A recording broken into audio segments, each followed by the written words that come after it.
Assalamu alaikum everyone. This is Shail Muzaffar Sheikh. I'm the Digital Media Associate at IPRI. Today we have our host here, Mr. Tariq Habib Saab, who is the Editor of Investigation at Suno News and specializes in militancy, international affairs and terrorism.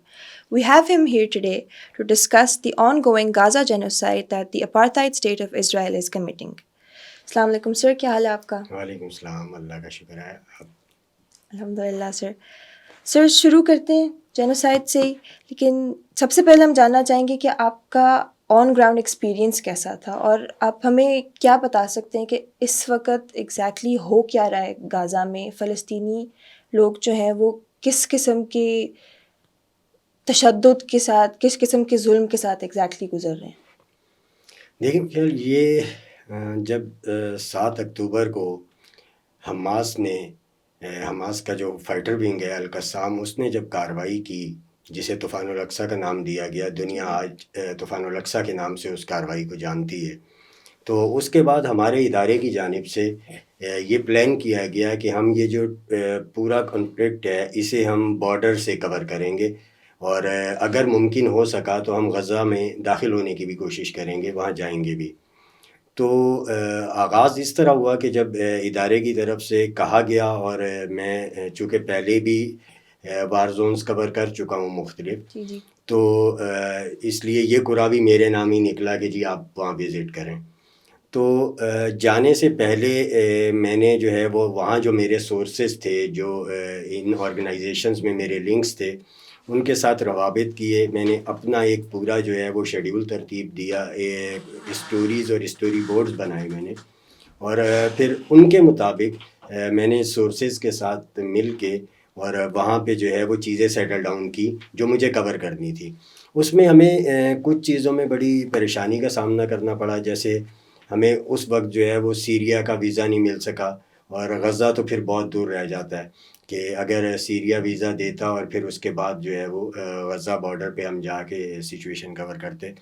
تو پھر plan یہ کیا گیا کہ ہم پہلے لبنان جاتے ہیں اور لبنان اسرائیل بارڈر جو ہے اس پہ کوریج کرتے ہیں، اور پھر وہاں سے اٹیمپٹ کریں گے کہ ہمیں جو ہے وہ سیریا کا ویزا مل جائے یا سیریا انٹری کا چانس مل جائے، ادھر ایجپٹ میں داخلے کا جو ہے وہ چانس مل جائے اور ہم ایجپٹ میں داخل ہو سکیں. تو اس طرح جو ہے وہ لبنان ہم چلے گئے، اور اس میں یہ تھا کہ جب لبنان پہنچے ہیں تو ایئرپورٹ پہ ہی مجھے ڈیسائیڈ کرنا تھا کہ مجھے بارڈر ایریا کی طرف جانا ہے، تو جو میں اپنے ساتھ ٹیکسی لے کے جاؤں وہ کم از کم کوئی ایسا فرد ہو، ٹیکسی ڈرائیور، جس کے لیے وار زون کا ایکسپیرینس جو ہے وہ نیا نہ ہو. تو کیونکہ وہاں یہ مشکل صورتحال ہوتی ہے تو عموماً جو ہے وہ لوگ وہاں ٹھہر نہیں پاتے. اور جس وقت ہم گئے تھے اس وقت جو سرحدی قصبے تھے، یہ تقریباً جو ہے وہ 125 کلومیٹر کا بارڈر ہے اسرائیل اور لبنان کے درمیان، اور اس کے اوپر 13 قصبے ہیں جنہیں جو ہے وہ سرحدی قصبے کہا جاتا ہے. تو ہم نے جو ہے وہ وہاں جب یہ پلان کیا تھا تو ہم نے اس میں ٹارگٹ یہ کیا تھا کہ منیمم 5 قصبوں کو ہم ڈیپلی وزٹ کریں گے اسے نا، اور دیکھیں گے وہاں سچویشن کیا ہے، اور اگر جنگ جو ہے وہ پھیلتی ہے، یہ علاقائی سطح پر جنگ کے جو ہے وہ اور دہانے بھی کھلتے ہیں، تو پھر ہم نے کیا کرنا ہے، وہاں اسٹے کرنا ہے، اسٹے کو کرنا ہے، مزید جو ہے وہ کن ایریاز کی طرف جانا ہے. تو اس طریقے سے ایک جو ہے وہ پلان تیار کیا ہوا تھا. تو جب وہاں پہنچے اور وہ میں ٹیکسیز والوں کا، آپ یہ سمجھیں کہ میں انٹرویو لے رہا تھا جیسے آپ مجھ سے بات چیت کر رہی ہیں، تو 3-4 لوگوں کا مجھے اندازہ ہوا، میں جیسے ہی انہیں بارڈر ایریاز کا بتاؤں تو وہ انکار کر دیتے تھے، چلے جاتے تھے، منع کر دیتے تھے. کئی تو حیران ہو کے دیکھتے تھے کہ وہاں سے وہ قصبے خالی کرا رہے ہیں، آپ اس طرف جا رہے ہیں. تو ایک میں نے ٹیکسی ڈرائیور کو دیکھا، وہ بیٹھا ہوا تھا اور اس کے ساتھ ڈرائیونگ سیٹ کے ساتھ جو ہے وہ بیس بال کا بیٹ رکھا ہوا تھا. تو میں نے اسے دیکھا، میں نے کہا آپ ٹیکسی ڈرائیور ہیں، آپ یہ کس لیے رکھا ہوا ہے آپ نے؟ تو انہوں نے کہا کہیں جھگڑا ہو جاتا ہے تو میں. اچھا، اب یہ انٹرسٹنگ چیز یہ ہے کہ جو میری اور اس کی ڈسکشن ہو رہی ہے یہ گوگل ٹرانسلیٹر کے تھرو ہو رہی ہے، کیونکہ میں عربی نہیں جانتا تھا اور وہ انگلش اور اردو نہیں جانتے. تو میں انہیں گوگل ٹرانسلیٹ میں جو ہے وہ لکھ کے دے رہا تھا، اور وہ جو ہے وہ پھر انہیں دکھاتا تھا، وہ دیکھتے تھے، پھر وہ اپنے موبائل میں لکھتا تھا. تو اس نے کہا کہ جی یہ جھگڑے وغیرہ کے لیے یا ٹینس سچویشن کے لیے رکھا ہوا. تو مجھے تھوڑا سا ہوا، میں نے کہا کہ یہ مطلب ٹینس سچویشن، مطلب یہ مزاج جو ہے اس ٹیکسی، عباس نام تھا ان کا، میں نے کہا عباس کا مزاج اس طرح کا ہے کہ یہ ہوگا.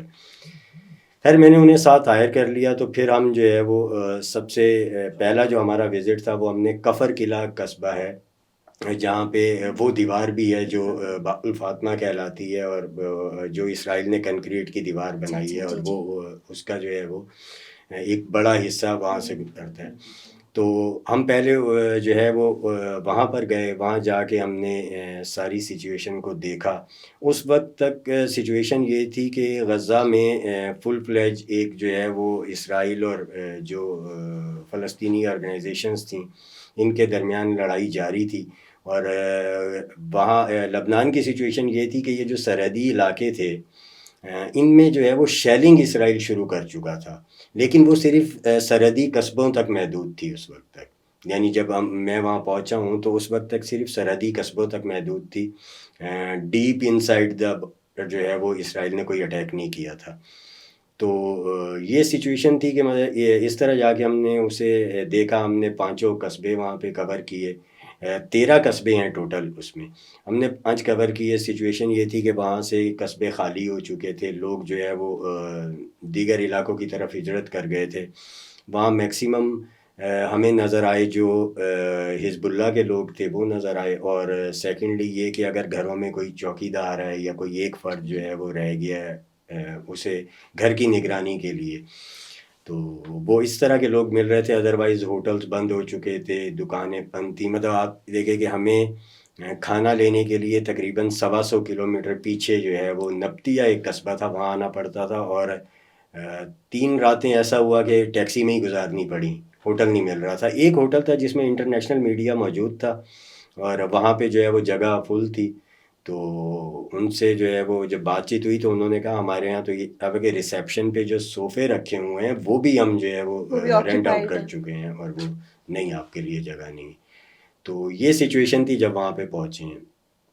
اچھا، اس کے بعد جیسے جیسے لڑائی غزہ میں بڑھتی جا رہی تھی اور شدت آتی جا رہی تھی، اور اسرائیل جو ہے وہ فل فلیج بمبارمنٹ پہ اور اپنی تینوں فورسز کو زمینی، فضائیہ اور بحری استعمال کر رہا تھا، اس وقت جو ہے وہ پھر یہاں پہ جو لیبنان بارڈر تھا یہاں سے حزب اللہ نے کچھ چھوٹی کارروائیاں شروع کیں.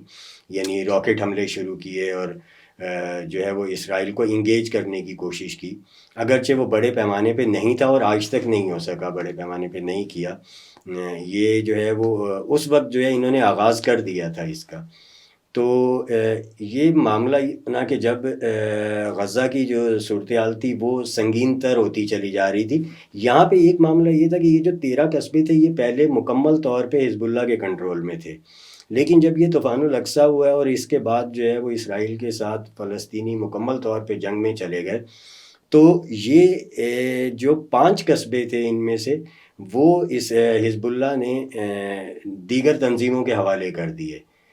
اس کی وجہ یہ تھی کہ ان قصبوں میں اگرچہ کنٹرول حزب اللہ کا تھا، لیکن وہاں پہ جو لوگوں کی آبادی تھی، لوگ جو وہاں رہ رہے تھے، ان کی اکثریت جو ہے وہ سنی مکتبہ فکر سے تعلق رکھتی تھی. تو حزب اللہ نے دیکھا، جو ایک بڑا احسن اقدام ہے، حزب اللہ نے دیکھا کہ یہاں پہ اگر یہی تنظیمیں مطلب کام کریں گی تو زیادہ مضبوط جو ہے وہ ریزسٹنس اسرائیل کو ان سرحدی قصبوں سے دی جا سکتی ہے. تو یہ پلان وہ پہلے کر چکے تھے، جس میں پھر آپ نے ایک بار بھی چلی تھی وہ ہمارے ساتھ، ہمیں انہوں نے ہم ان سے ملاقات بھی رہی، انہوں نے ہمیں موو بھی کروایا، سچویشن بھی دکھائی. وہ خلیل خراز تھے جو القسام کو وہاں پہ ہیڈ کر رہے تھے اس جگہ پہ. پھر بعد میں اسرائیل نے انہیں میزائل سے ٹارگٹ کیا ان کی گاڑی کو، تو وہ اپنے 4 ساتھیوں سمیت شہید ہو گئے تھے. تو یہ سچویشن وہاں پہ مطلب سچویشن مکمل طور پہ ٹینس ہو چکی تھی سرحدی قصبوں کی، کہ وہ خالی ہو چکے تھے. جو مطلب یہ ساری جو صورتحال تھی یہ مکمل طور پہ منحصر تھی غزہ کی صورتحال پہ. غزہ میں جو ہے وہ ریزسٹنس بہت زیادہ بڑھ گئی تھی. تو جو القسام کے لوگوں سے اور جہاد اسلامی کے لوگوں سے، پھر الفجر کے لوگوں سے یہ وہاں پہ ملاقاتیں رہیں، تو ان سے جب بات چیت ہوئی تو انہوں نے بتایا کہ یہ جو طوفان الاقصیٰ آپریشن تھا یہ کافی عرصے پہلے پلان کر لیا گیا تھا، اور اسے آپ یہ دیکھ سکتے ہیں کہ اسرائیل کا جو ایک حوا تھا، جو ایک اس کا فسوں بنایا گیا تھا کہ جی اس کی انٹیلیجنس جو موساد ہے وہ جو ہے وہ چیونٹی کو بھی دیکھ لیتی ہے فضا سے، اور مطلب ایک عجیب و غریب قسم کی جو ہے نا وہ امیجینیشنز جو ہیں وہ اس کے حوالے سے کریٹ کی گئی. وہ سارا پروپوگینڈا اور وہ سارا ہی جو ایک اس کی امیج بلڈنگ تھی وہ دھڑم سے آ کے نیچے گر گئی. وہ اس وجہ سے کہ یہ اتنے عرصے پہلے سے یہ اس آپریشن کی تیاری ہو رہی تھی، اور پھر جس طریقے سے طوفان الاقصی امپلیمنٹ کیا گیا، اگر اس کو دیکھا جائے تو وہ بغیر ٹریننگ کے نہیں ہو سکتا، اور وہ ٹریننگ ایسی نہیں ہے جو سرنگوں میں کی جا سکے. جی بالکل.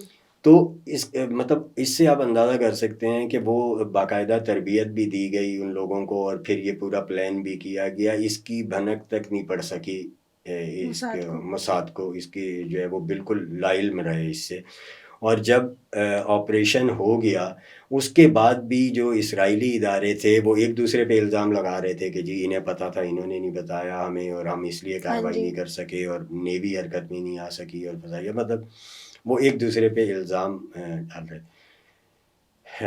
اب یہ کیوں ہوا، اس کی جو ہم نے جو بات چیت کی وہاں پر اس سے جو چیزیں سامنے آئیں، دیکھیں ایک لاجک اور ایک بالکل جو ہے وہ نقطہ ویلڈ ہے. انہوں نے کہا جو القسام کے الفجر کے جو مزاحمتی تنظیمیں ہیں وہاں پر، ان کے جو ذمہ دار تھے، انہوں نے کہا، ذمہ داران جو تھے، انہوں نے یہ بتایا کہ جب اس کو پلان کیا گیا تھا اس وقت صورتحال یہ تھی کہ عرب ممالک اسرائیل کے قریب ہوتے چلے جا رہے تھے، اور عرب ممالک کو قریب ہوتا دیکھ کر جو دیگر مسلم ممالک تھے وہ اسرائیل سے تعلقات بحال کرنے کی اقدامات کرنے شروع کر چکے تھے. اچھا، اب اس میں جس طرح آپ مطلب یہ بھی، بلکہ انہوں نے کوٹ کیا، انہوں نے کہا کہ پاکستان میں بھی اس پر بات چیت شروع ہو چکی تھی کہ اسرائیل سے تعلقات نارملائز کر لیے جائیں. یعنی نارملائزیشن کی ایک ایسی ٹرم متعارف کروا دی گئی کہ جس سے جو ہے وہ یہ کہنا چاہ رہے تھے کہ جی اگر آپ نے اسے قبول نہیں بھی کرنا تو آپ نارمل کر لیں، سچویشن نارمل کر لیں. ہاں مطلب وہ کہہ رہے کہ وہ ان کا کہنا یہ تھا کہ یہ تمام لوگ فلسطین کو بھولتے جا رہے تھے، یہ تمام ممالک فلسطین کو بھولتے جا رہے تھے اور اسرائیل کے قریب ہوتے چلے جا رہے تھے، جو فلسطینیوں کے لیے ایک ناکامی تھی. یعنی زمین فلسطین کی، قابض اسرائیل، جس کی زمین ہے اسے بھول کر دنیا جو ہے قابض کو قبول کرنے کی طرف جا رہی تھی.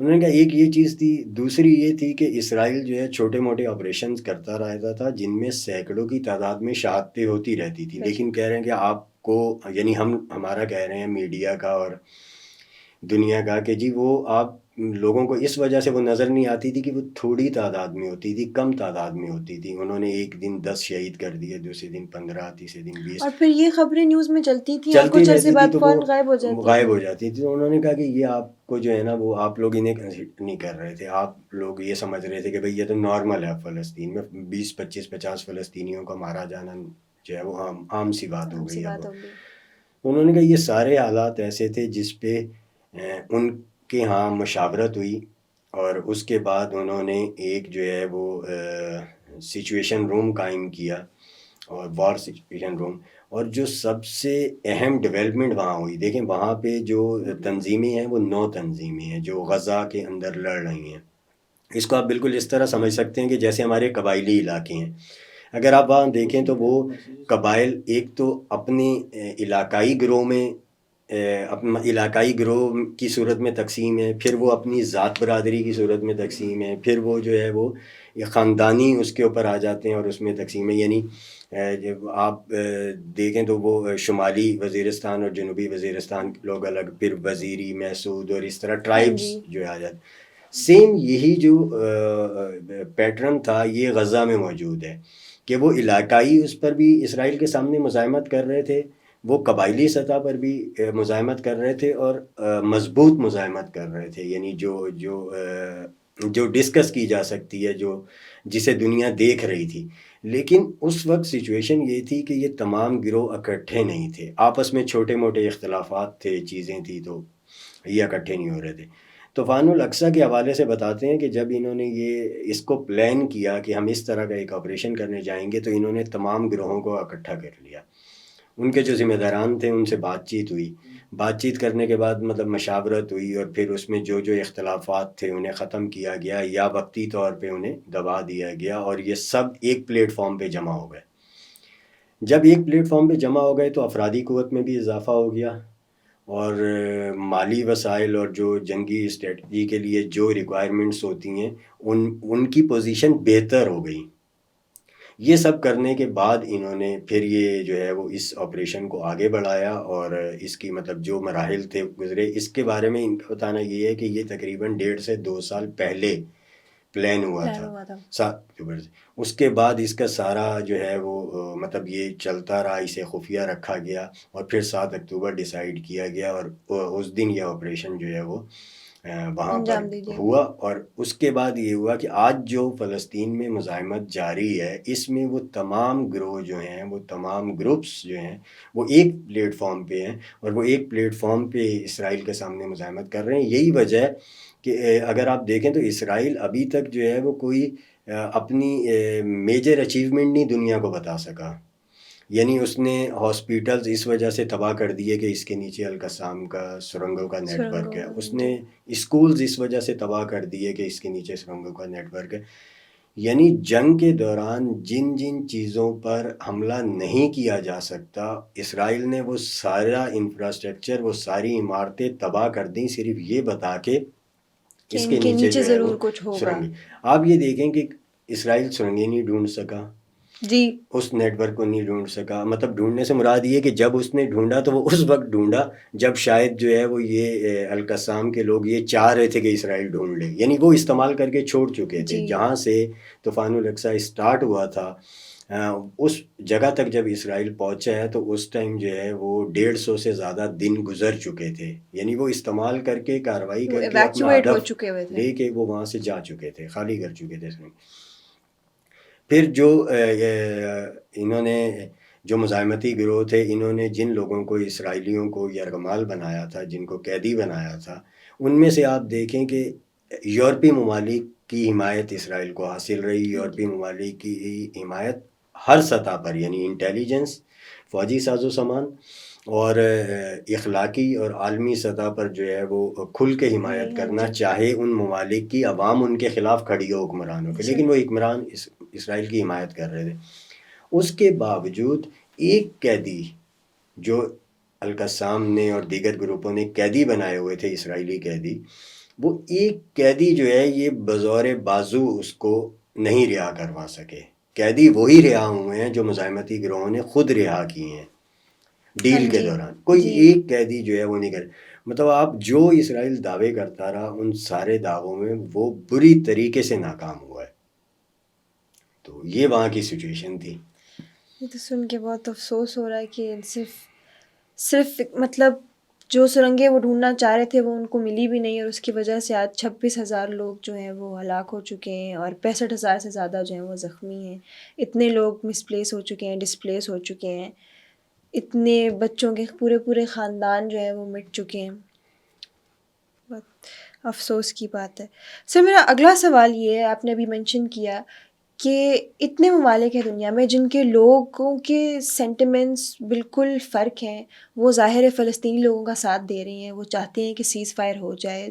اتنی زیادہ جنیوا کنونشن کی جو ہے ساری وہ غلط ثابت ہو چکی ہیں اور وہ سب, مگر ان کے حکمران جو ہیں اسٹیٹس کنٹریز سارے, ان کے ایکشنز جو ہیں وہ بالکل اپوزٹ ہیں.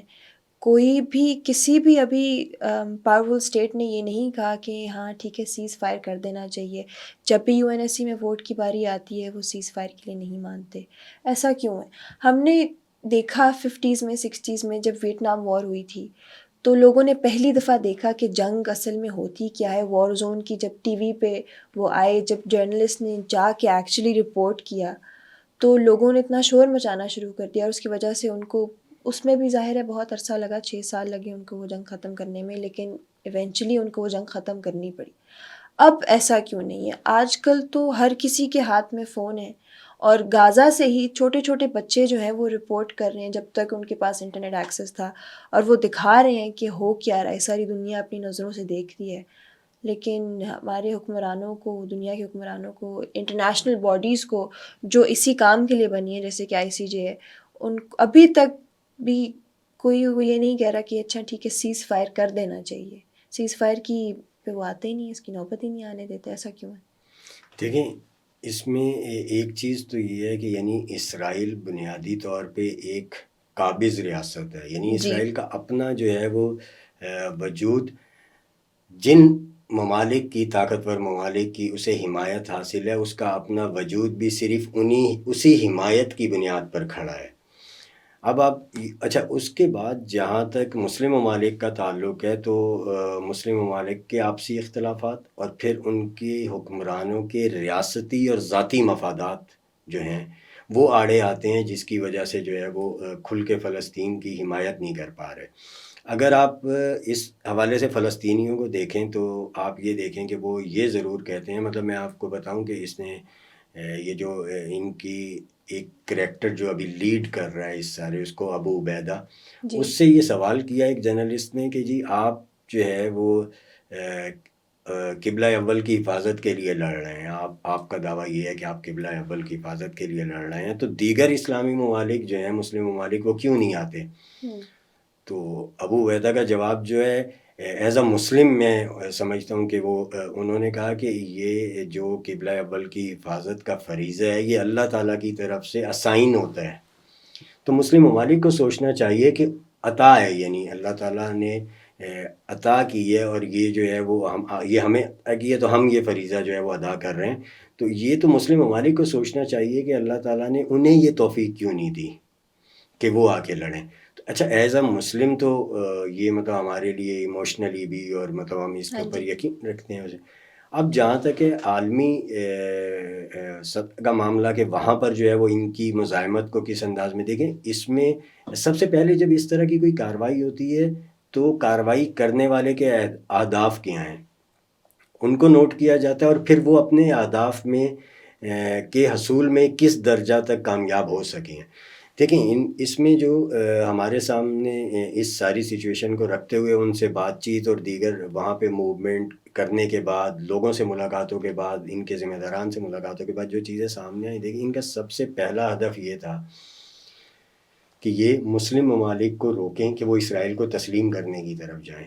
آج دیکھیں آج یہ سچویشن ہو چکی ہے کہ ہمارے یہاں اگر ہم پاکستان کی بات کر لیں, ہمارے یہاں اگر کسی سیاسی جماعت نے جلسہ کرنا ہے تو وہ سیاسی جماعت یہ جانتی ہے کہ ہمارا جلسہ فلسطین کے ذکر کے بغیر پورا نہیں ہوگا. آپ کو یاد ہوگا نواز شریف جب واپس آئے ہیں تو انہوں نے گلے میں فلسطینی رومال پہنا ہوا تھا, سوری یہ جھنڈا لہرا رہے تھے چھوٹا سا فلسطین. بلاول جب تقریر کر رہے تھے تو گلے میں فلسطینی رومال پہنا ہوتا. یعنی ہمارے سیاستدانوں کو اندازہ ہو چکا ہے کہ فلسطین کے ذکر کے ہمارے یعنی عوام کے جو جذباتی وابستگی ہے اس کا بہت اچھی طرح اندازہ ہے. اب آپ مجھے بتائیں اس سچویشن میں کوئی لیڈر اٹھ کے یہ کہہ سکتا ہے کہ ہم اسرائیل کو تسلیم کرنے کی طرف جا رہے ہیں؟ وہ تو obviously اپوزنگ پارٹی کے ہمیشہ کہتے ہیں کہ یہ تو کر لیں گے, ہمارا پاس اب جو ہے وہ سارے خاموش ہیں اور یہ اگلی کئی دہائیوں تک خاموش رہیں گے طوفان الاقصی کی وجہ سے. ٹھیک ہے, اس سیم یہی جو سچویشن ہے یہ دیگر ممالک میں ہے, مسلم ممالک میں. اگر اس ٹائم کوئی حکمران کوئی حاکم کسی مسلم ملک کا اٹھ کے یہ کہتا ہے کہ ہم اسرائیل کو تسلیم کرنے جا رہے ہیں تو وہاں پہ جو ہے وہ خانہ جنگی کی صورتحال پیدا ہو جائے گی. لوگ اٹھ کے جو ہے وہ اسے پکڑ لیں گے کہ بھائی یہ سچویشن چل رہی ہے اور آپ جو ہے اسرائیل کو تسلیم کرنے کی. اگرچہ ابھی بھی جو مصر ہے جو اردن ہے یہ ابھی بھی جو ہے وہ کئی ایسے اقدامات کر رہے ہیں جو اسرائیل کی سپورٹ میں جاتے ہیں, لیکن یہ اسرائیل کو تسلیم کرنے کی طرف اب نہیں جا سکتے فوری طور پر. یعنی اس کے لیے اب ایک لمبا عرصہ درکار ہے. خود جو ہے وہ مطلب وائٹ ہاؤس سے یہ آوازیں آنی شروع ہو گئیں کہ یہ جو اسرائیل جو کچھ ابھی کر رہا ہے تو اسرائیل اپنے آپ کو کئی دہائیاں پیچھے لے گیا ہے. دنیا میں اپنے آپ کو منوانے کے لیے اسرائیل نے کئی دہائیوں پہ مشتمل جو ایک کوششیں کی تھیں ان میں وہ پیچھے چلا گیا. اب وہ ایک ظالم ایک جابر ریاست کے طور پہ دنیا مانتی ہے جسے پہلے صرف مسلم ممالک مانتے تھے دنیا. اچھا اب آپ ذرا 7 اکتوبر سے کچھ دن پہلے کا دیکھیں, میں اپنے آپ کو دیکھوں آپ دیکھیں, آپ کہ فلسطین کا کہیں ذکر نہیں تھا. ٹھیک ہے, اور وہی والی بات جو ہم پہلے کر رہے تھے کہ اگر 10 15 20 25 شہادتیں ہو بھی رہی ہیں تو ہم نوٹ نہیں کر رہے تھے کہ یہ تو ان کا روزمرہ کا اسی طرح. تو وہ ساتھ. لیکن اب جو ہے اب ہم ایک ایک شہادت کو جو ہے وہ دیکھ رہے ہیں, دیکھتے ڈسکس ہیں. کر رہے ہیں, اس پہ بات کر رہے ہیں, عالمی میڈیا اس کے اوپر بات کر رہا ہے. آپ جی یہ دیکھیں کہ CNN اور یہ فاکس نیوز, یہ جو ادارے تھے, انہوں نے جب اسرائیل کی سپورٹ میں پروگرام کرنے شروع کیے, پلانٹڈ پروگرام تھے, ڈیزائن پروگرام تھے, پری پلانڈ پروگرام تھے, یہ جب کرنے انہوں نے شروع کیے تو اس کے بعد جو عوامی رد عمل آیا ہے سامنے, تو مطلب انہیں سمجھ نہیں آ رہی تھی کہ ہم کریں کیا, ہم اسے کاؤنٹر کیسے کریں. یعنی انہوں ہم نے ان کو ڈیفینڈ کیسے ڈیفینڈ کریں. کیسے کریں. اسی طرح کچھ برانڈز جو تھے, انہوں نے جب اسرائیل کی سپورٹ کرنے کی کوشش کی تو جی ان کی جو ہے وہ عالمی سطح پر انہیں جو ہے مزاحمت کا سامنا کرنا پڑا. ان کی سیل گر گئی, وہ ایک دم سے جو ہے انہیں اربوں ڈالر کا نقصان ہوا. بہت وہ نقصان ہوا ہے یعنی کافی. لوگوں نے, چاہے وہ مغربی ممالک کے لوگ ہوں یا جو ہے وہ, انہوں نے اپنی سطح پر جہاں جو مزاحمت اسرائیل کے خلاف کی جا سکتی تھی وہ کر رہے تھے, وہ کر رہے ہیں اور کرتے رہیں گے. یہ سب صرف طوفان الاقصی کی وجہ سے تھا. اب ایک جو نقطہ یہ اٹھایا جاتا ہے کہ جی یہ حماس جب اتنی طاقت نہیں رکھتی تھی, اتنی بڑی کارروائی کر دی اور جو ہے وہ کچھ پلان نہیں تھا, تو بھائی مسئلہ یہ ہے کہ سب سے پہلے تو یہ دیکھنی چاہیے کہ اگر ہم تاریخ کی تھوڑی سی بھی شد رکھتے ہیں, اور بطور ایک طالب علم اگر میں اس حوالے سے بات کروں, تو آپ یہ دیکھیں کہ آزادی کی, آپ جہاں بھی آزادی کی جنگ دیکھیں گے وہاں پہ جانی نقصان بہت زیادہ ملے گا. جی اچھا, ہم پاکستان کو ہی دیکھ لیں, یعنی ہجرت دیکھ لیں جو پاکستان قیام پاکستان کے بعد جو ہاں جی ہجرت ہوئی ہے, اور اس کے اندر جانی نقصان کتنا ہوا تھا. تو جانی نقصان جو ہے وہ اس کے اوپر تشویش یہ ظاہر کرتی ہے کہ عالمی سطح پر جو ہے وہ بات کی جائے اور جھنجھوڑا جائے اور دنیا کو بتایا جائے کہ یہ اصل دہشت گرد یہ ہے. وہ جن کا گھر ہے وہ اپنے گھر کو بچانے کی مزاحمت کر رہے ہیں, تو اصل دہشت گرد یہ ہے. یعنی یہ بھی جو ہے وہ طوفان الاقصی کے ذریعے یہ بھی منوانے میں کامیاب ہو گئے. آج دنیا تسلیم کرتی ہے کہ اسرائیل ٹیررسٹ اسٹیٹ ہے. آپ نے دیکھا لاکھوں کے مجمع جمع ہو رہے ہیں یورپی ممالک میں بھی, ہاں جی. ٹھیک ہے, اور نعرہ کیا لگا رہے ہیں کہ اسرائیل از اے ٹیررسٹ اسٹیٹ. تو یہ طوفان الاقصی کی وجہ سے ہی وہ تسلیم کروانے میں کامیاب ہوئے. پھر اس کے بعد جو ہے انہوں نے, جو لوگ بھولتے جا رہے تھے کہ فلسطین نام کی بھی کوئی ریاست ہے, انہوں نے دوبارہ زندہ کر دیا. پھر انہوں نے یہ, مطلب یہ ان کے ٹارگیٹس تھے نا جو وہ اچیو کرتے چلے گئے. پھر انہوں نے یہ بتا دیا کہ بھائی یہ ٹو نیشن تھیوری کا جس کا بہت زیادہ ذکر ہوتا ہے کہ یہ ہے ہی نہیں. یعنی جب وہ اسے آزادی کی جنگ قرار دے رہے ہیں تو ٹو نیشن تھیوری کیسے تسلیم کر لیں گے. ایک جو وہ لینڈ ہے, جو وہ ایک زمین کا وہ جو ٹکڑا ہے وہ فلسطینیوں کا ہے, وہ کیسے انہیں تسلیم کریں گے کہ جی ٹھیک ہے ہمارا آدھا ٹکڑا جو ہے وہ ان کو دے دیں, جن کا پتہ ہی نہیں ہے کہ وہ کیسے پہ آئے گیا. تو یہ والی خود ہجرت کر کے آئے وہ خود. اب وہ معاملہ یہ ہے کہ وہ وہاں پر سچویشن یہ بن چکی ہے کہ فلسطینی یہ ڈیسائیڈ کر چکے ہیں کہ وہ آخری سانس تک لڑیں گے, اور آخری گولی تک جو لڑنے کا ایک کہیں کہ ضرورت بن چکی ہے کہ جی آخری گولی تک لڑائی لی جائے گی. تو وہ واقعی آخری گولی تک لڑیں گے کیونکہ انہیں باہر سے نہیں مل رہا اسلحہ, تو ان کے پاس جو موجود ہے اور وہ جو خود وہ کر رہے ہیں, تو اس کی بنیاد پر جب تک ان کے پاس ہے, ہم مطلب میں کہ جن لوگوں سے ملاقات ہوئی, جو ان کے ذمہ داران سے ملاقات ہوئی ہے, تو انہوں نے کہا کہ 1 سال سے زیادہ ہم جنگ لڑ سکتے ہیں, ہمارے پاس اتنے وسائل موجود ہیں. میں نے پھر پوچھا کہ اس کے بعد, انہوں نے کہا اس کے بعد کیا, آخری گولی تک لڑیں گے ہم. یعنی وہ ذہن سے یہ بات ہی نکال چکے ہیں کہ وہ جو ہے وہ اسرائیل کو کوئی شیئر دینے کے لیے ایگری ہو جائیں گے, اور وہ کلیئر کٹ ہمارے ذریعے, میڈیا کے ذریعے یہ میسیج کرواتے ہیں کہ یہ بالکل واضح طور پہ بتا دیا جائے کہ کوئی ٹو نیشن تھیوری کیا ہے, ہم تو نہیں مانتے. یہ جنہوں نے یہ آئیڈیا میدان میں جو لے کے آئے ہیں وہ اس کے بارے میں بات کرتے رہے, ہم تو اس کے اوپر وہ بات ہی نہیں کریں, مطلب اپنی زمین نہیں دیں گے, ہم زمین نہیں دیں گے, ہم اس کے اوپر بات کرنے کے لیے بھی تیار نہیں ہیں. اس کو ہٹا کے آپ بات کریں کیا کرنا ہے, اسے آپ اسرائیل کو یہاں سے نکلنا ہے, مطلب وہ یہ ڈیسائیڈ کر چکے ہیں. اب جب آزادی کی جنگ لڑ رہے ہیں تو لازمی بات ہے, آپ تاریخ میں دیکھیں جہاں بھی آپ اس طرح کی سچویشن دیکھتے ہیں, یعنی جہاں آزادی کی جنگیں لڑی گئیں, جو لڑنے والے تھے وہ ہمیشہ قلیل تھے, تعداد کم تھی ان کی, انہوں نے مزاحمت شروع کی ہے. وہ مزاحمت پھر دہائیوں تک چلی ہے. افغانستان کی مثال بھی ہمارے سامنے ہے, دیگر بھی. تو وہ دہائیوں تک چلی ہے، اس میں جانی نقصان بھی بہت زیادہ ہوا ہے، لیکن یہ کبھی نہیں ہوا کہ وہ اس بات پہ ایگری کر جائیں کہ جی آپ آدھے حصے میں آپ رہ لیں، آدھے میں جو ہے ہم رہ لیتے ہیں اور آرام سے. ہاں کیونکہ جی. یہ اب دیکھیں نا، یہ جب یہ معاملہ شروع ہوا تھا تو اس ٹائم یہ بات جو ہے وہ نہیں آئی تھی سامنے نا، لیکن اسرائیل اس دن یہ اعلان کر رہا تھا کہ جی میں مطلب غزہ نام کی اب کوئی چیز نہیں رہے گی یہاں پہ. تو اس کے ارادے تو یہ ہیں کہ بھیا یہ جو ہے سب صاف کر کے اور یہاں صرف جو ہے وہ یہودی ہی رہیں گے، اور جی سیٹلرز کے ساتھ اس نے پورا اس کو پلان کیا ہوا ہاں ہے، جی، وہ ڈیزائن کیا پوری ہوا ہے. اسرائیلی سیٹلمنٹس بنوانا چاہتے ہیں جی. وہاں پہ. ہاں جی. تو یہ وہاں کی شندی فی الحال. چلیے سر، اب تھوڑا سا صحافت کی طرف آتے ہیں. میں وار جرنلزم کی بات کرنا چاہتی ہوں. آپ دیکھ رہے ہیں یہ جو جینوسائڈ ہو رہا ہے، جو ویسٹرن اسٹیٹس کے، مغربی ریاستوں کے جو اتنی بائسنس ہے، اس سے ہماری یوتھ پہ کیا فرق پڑ رہا ہے؟ اگر کوئی نوجوان جو ہے، ایک تو ظاہر سی بات ہے وار زون میں جانا اور اس کا سوچنا بھی کوئی آسان کام نہیں ہے، لیکن اگر کوئی جانا چاہتا ہے، وہ سوچتا ہے کہ میں جاؤں گا، یہ جو لوگ ہیں جن کے اوپر ظلم و جبر ہو رہا ہے، ان کی آواز میں دنیا تک پہنچاؤں گا، وہ اس سب کو دیکھ کے اس پہ کیا اثر پڑتا ہوگا کہ میں اگر جیسے فرض کریں میں فلسطین جاتا ہوں، میں غازہ جاتا ہوں، میں رپورٹنگ کرتا ہوں، میں اپنے ان لوگوں کا میسج جو ہے وہ دنیا تک پہنچانا چاہتا ہوں، لیکن ساری دنیا دیکھ رہی ہے آج. مطلب مجھے نہیں لگتا کہ ایسا کوئی ملک، ایسا کوئی شہر ہوگا دنیا میں جس کو نہیں پتہ کہ آج فلسطین میں، غازہ میں فلسطینیوں کے ساتھ کیا ہو رہا ہے. وہ دیکھ رہے ہیں، مگر اس کو مطلب اس کی تو بالکل موٹیویشن ختم ہو جائے گی دیکھنے سے کہ سب دیکھ رہے ہیں لیکن کوئی اس کا حل نہیں نکال پا رہا.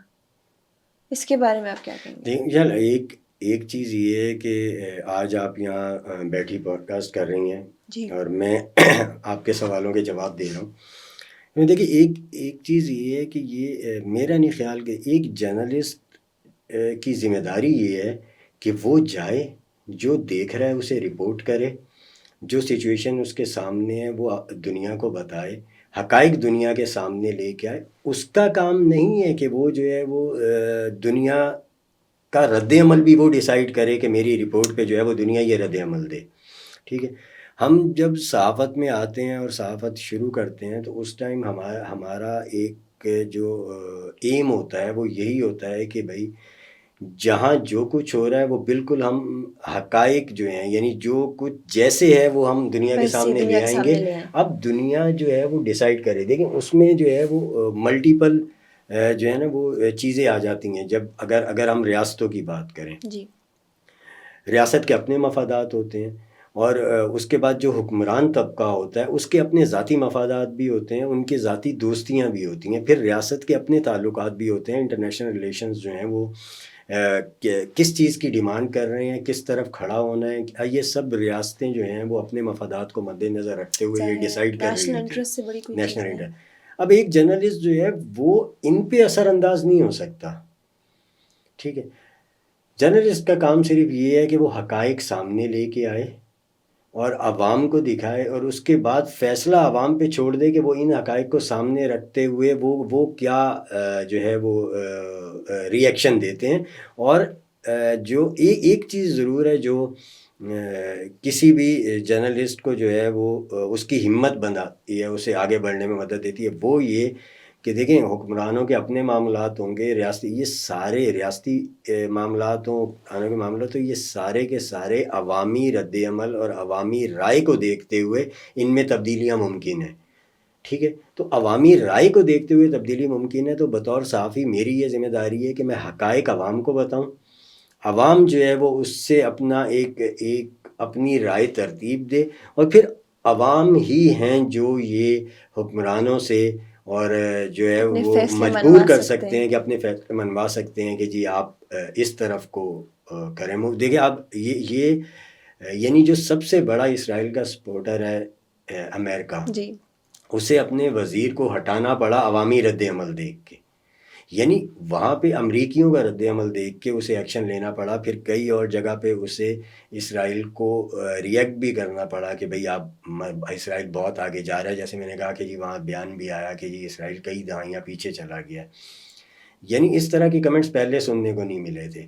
تو یہ جو ہے یہ عوامی طاقت ہی ہے جو حکمرانوں کو اور جو ریاست کو مجبور کرتی ہے کہ وہ جو اقدامات اٹھانے ہیں وہ عوامی جو رائے ہے اس کے مطابق اٹھائیں.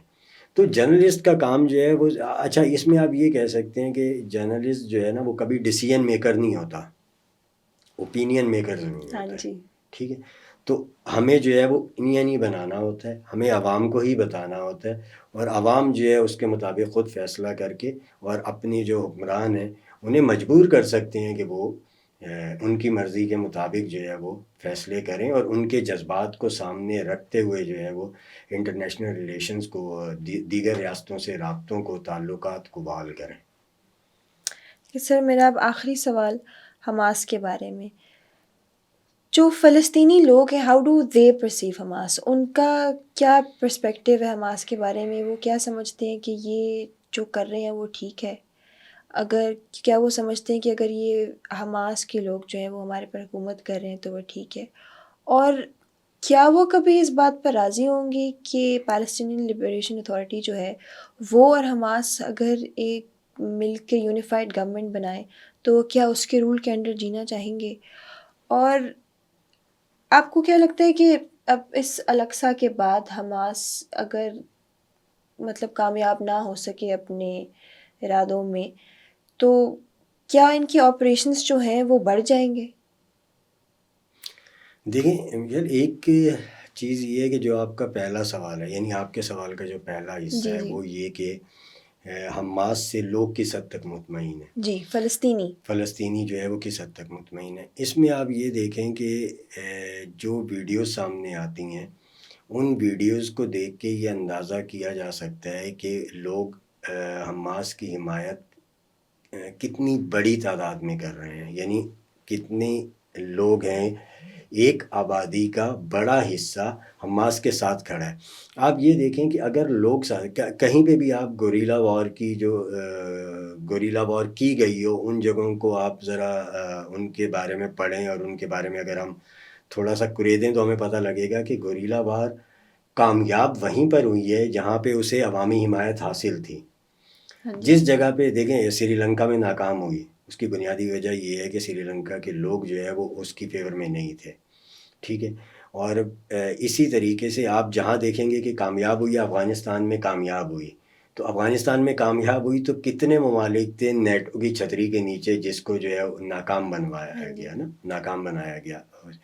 تو گوریلا وار جو ہے وہ ہمیشہ کامیاب ہی اسی صورت میں ہوتی ہے جب آپ کو زمین پر موجود جو لوگ ہیں ان کی حمایت حاصل ہوتی ہے. تو ابھی ہم جیسے ہم نے پہلے بات کی کہ اگر جو ہے وہ عوامی حمایت نہ حاصل ہوتی تو آپ امیجن کر سکتی ہیں کہ فلسطینی حماس کے مخالف ہیں غزہ میں، اور حماس جو ہے وہ آسانی سے سرنگوں میں موو کر لے، سرنگیں بنا لے، سب کچھ ہو جائے، لیکن لوگ جو ہے خاموش بیٹھے رہیں. وہ لوگ اسرائیل کو نہیں بتا سکتے، یا وہ لوگ پہلے جو ہے وہ بہت مطلب تنازع رہا ہے، تصادم ہوتے رہے ہیں، جانی نقصان بھی ہوا دونوں جانب سے، کہ جو اس کی یاسر عرفات اور جو حماس درمیان جو گروہ بندی تھی، ان دونوں گروہوں کے درمیان تصادم تو پہلے ہوتا رہا ہے، اور بڑی جو ہے اس کا نقصان بھی بہت ہوا اگر ہم اسے پڑھیں تو شاید. لیکن اب وہ نظر آتا ہے کہ وہ اختلافات کم ہوتے گئے ہیں بدستور. آپ یہ دیکھیں کہ اس وقت جو حکومت ہے وہ انہی کی تسلیم کی جاتی ہے، اور جتنے سفارت خانے ہیں وہاں پہ جو سفیر مقرر کیے گئے ہیں وہ اگر دیکھا جائے تو حماس مخالف ہیں کیونکہ وہ دوسرے گروپ سے تعلق رکھتے ہیں. لیکن آپ یہ دیکھیں کہ آپ طوفان الاقصی کے بعد کے جو انٹرنیشنل میڈیا کے پروگرامز اگر وہ اٹھا کے دیکھیں تو مختلف ملکوں میں جو سفیر تھے انہیں بلایا گیا پروگرامز میں، ان سے مذمت کرانے کی کوشش کی گئی کہ وہ حماس کی مذمت کر دیں. کسی ایک جگہ سے بھی کوئی ایک میڈیا ہاؤس بھی حماس کی کارروائی کی مذمت نہیں کروا سکا. ٹھیک ہے، تو اس کا مطلب یہ ہے کہ وہ جو بظاہر یہ سمجھا جاتا ہے کہ حماس کا مخالف دھڑا ہے، ان کے ذمہ داران سے بھی کسی ایک جگہ سے مذمت نہیں کروائی جا سکی. اور پھر جیسے جیسے معاملات بڑھتے گئے تو اب آپ یہ دیکھیں کہ ویسٹ بینک میں بھی مزاحمت شروع ہو گئی ہے جہاں حماس نہیں ہے، تو وہاں سے پھر کون کر رہا ہے مزاحمت؟ اس کا مطلب ہے وہاں سے وہ دھڑا مزاحمت کر رہا ہے جو کسی وقت میں حماس کے سامنے کھڑا تھا. ہاں جی. تو حماس کو غزہ سے اور دیگر علاقوں سے تو حمایت حاصل تھی ہی تھی، لیکن اب جو ہے حماس کی کارروائی کی وجہ سے اتنا زیادہ فلسطین میں ریئیکشن پیدا ہوا ہے فلسطینیوں کا کہ اب جو دھڑے حماس کے خلاف بھی تھے وہ بھی مجبور ہو چکے ہیں کہ وہ میدان میں آئیں اور اسرائیل کو مزاحمت دیں، ورنہ اب جو وہاں کے فلسطینی ہیں وہ اپنے علاقے میں موجود گروپس کو بھی ڈس اون کر دیں گے اگر وہ مزاحمت نہیں کرتے۔ تو یہ سچویشن اب بن چکی ہے، اور یہ سچویشن جو ہے وہ بالکل واضح نظر آ رہی ہے۔ آپ اسی کی یہ کامیابی، یعنی دیکھیں کامیابی میں جن معنوں میں کہہ رہا ہوں، میرا وہی مطلب ہے کہ جو اہداف اس طوفان الاقصی سے حاصل کرنے تھے میرے خیال میں وہ کر لیے گئے ہیں اور آگے بھی بڑھ رہے ہیں۔ تو میں یہ سمجھتا ہوں کہ یہ اہداف حاصل کرنے کی جو اس کا جو زینہ تھے وہ یہی فلسطینی تھے۔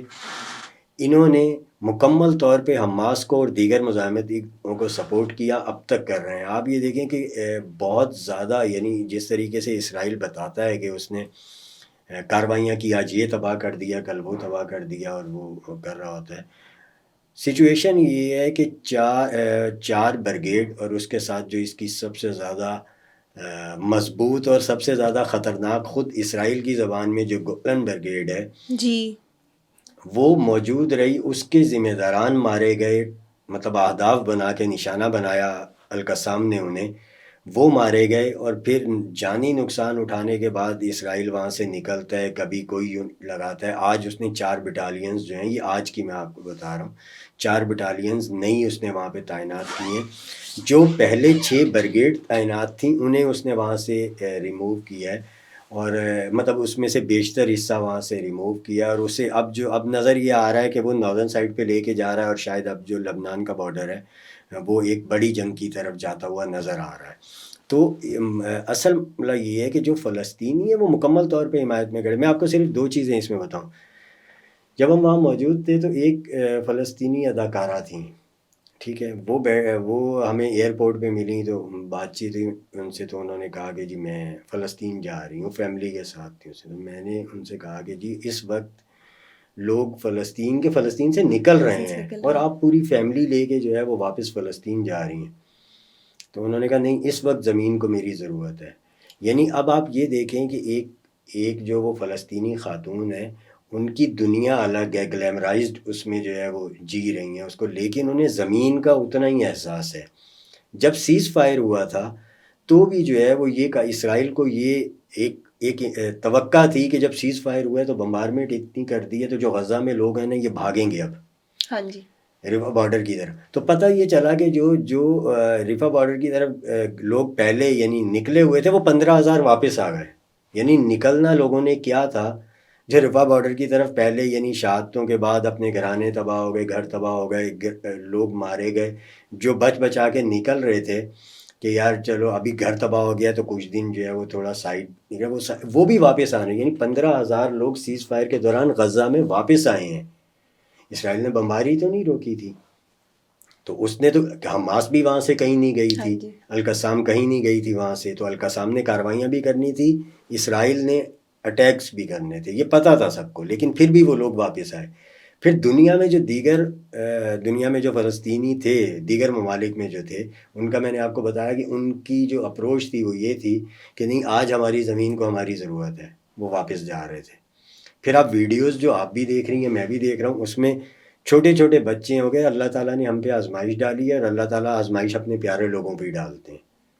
مطلب یہ جو ایمان کا درجہ ہے اور یہ معاملات ہیں، اس کے بعد میرا نہیں خیال، مطلب ایز اے مسلم بھی، اور ایک جو ہے وہ بین الاقوامی تعلقات کا اسٹوڈنٹ ہے ہونے کی حیثیت سے بھی، میں یہ سمجھتا ہوں کہ جو القسام اور دیگر مزاحمتی گروپس جو تھے ان کے جو ٹارگٹس تھے میرے خیال میں انہوں نے اچیو کیے ہیں، اور انہوں نے دنیا کو ایک دکھا بھی دیا، اور وہ بنیادی طور پہ وہ فسوں توڑ دیا اسرائیل کا، جو اسرائیل کا ایک دنیا پہ ہوا بنا ہوا تھا کہ جی یہ بہت خطرناک ریاست ہے، اور یہ تو کہیں پہ کسی کو بھی مار سکتی ہے، اور باقی کسی ملک کی انٹیلیجنس ایجنسیز کچھ بھی نہیں ہے اس کے سامنے۔ آپ یہ دیکھیں کہ اس چھوٹے سے گروپ نے، یعنی جو ان گروپس کا مجموعہ ہے، اس نے جو ہے وہ بری طریقے سے اسرائیل کو نہ صرف شکست دی ہے، شکست ان معنوں میں کہہ رہا ہوں، بلکہ دنیا کو دکھا دیا کہ بنیادی طور پہ آپ جس کی مدد کر رہے ہو اور جسے سمجھ رہے ہو کہ وہ ایک جو ہے وہ آپ کا جو ہے وہ مطلب ایک بدماش ہے دنیا کا، تو اس بدماش کی اوقات یہ ہے کہ بھئی اگر ہمیں تھوڑی سی بھی امداد ملے تو ہم اسے صاف کر دیں گے۔ اب میں جو بات ہو رہی تھی کہ اگر حماس کے پاس، القسام کے پاس اسلحہ ختم ہو جاتا ہے، آپ نے پہلے بھی یہ بات کی، تو میں کہ وہ کہہ رہے تھے کہ ہم آخری گولی تک لڑیں گے، اسلحہ انہیں کہیں سے نہیں مل رہا۔ اب آپ یہ دیکھیں کہ جو کچھ وہ استعمال کر رہے ہیں اپنی کارروائیوں میں، وہ سب کا سب ان کا اپنا بنایا ہوا ہے۔ یعنی یہی سوال جب ہم نے اقلات قدومی صاحب سے کیا تھا جو حماس کے ترجمان ہیں، تو انہوں نے کہا تھا کہ جی اسلحے کی ہمیں پرواہ نہیں ہے، کیونکہ ہم خود بناتے ہیں اور ہم اپنے بنائے ہوئے ہتھیاروں سے لڑ رہے ہیں، تو دنیا کی تو ہمارے پاس جو ہے وہ کوئی سپلائی نہیں آ رہی، کہیں سے کوئی چیز نہیں آ رہی ہمارے پاس۔ تو ہم نے تو یہ اسٹارٹ جب کی تھی تو بھی اپنے بنائے ہوئے ہتھیاروں سے لڑ رہے تھے، آج بھی لڑ رہے تھے، وہ اسرائیل کو دیتے رہیں۔ جب تک ہم میں سکت ہے اپنے ہتھیار خود بنا کے لڑنے کی، ہم لڑتے رہیں گے، ورنہ پھر جو ہے وہ ہم شہید ہو جائیں گے۔ مطلب جو کسی بھی فرد کا، یعنی جو آزادی کی جنگ لڑ رہا ہے، جو اس کا نظریہ ہوتا ہے، جو اس کی سوچ ہوتی ہے، اس وقت وہ سوچ ہر فلسطینی میں پائی جا رہی ہے، یعنی صرف آزادی یا موت، ان دو میں سے کسی ایک چیز کا انہوں نے انتخاب کیا۔ چلیے سر، دعائی کر سکتے ہیں ہم فلسطینیوں کے لیے۔ بہت شکریہ، آج آپ آئے، بہت کچھ سیکھنے کو ملا۔ اللہ ان کو اور ہمت دے، اور ہمارے حکمرانوں کو بھی ہمت دے کہ وہ صحیح فیصلہ لے سکیں۔ Thank you viewers for staying with us, and stay tuned for our next episode of IPRI Podcasts.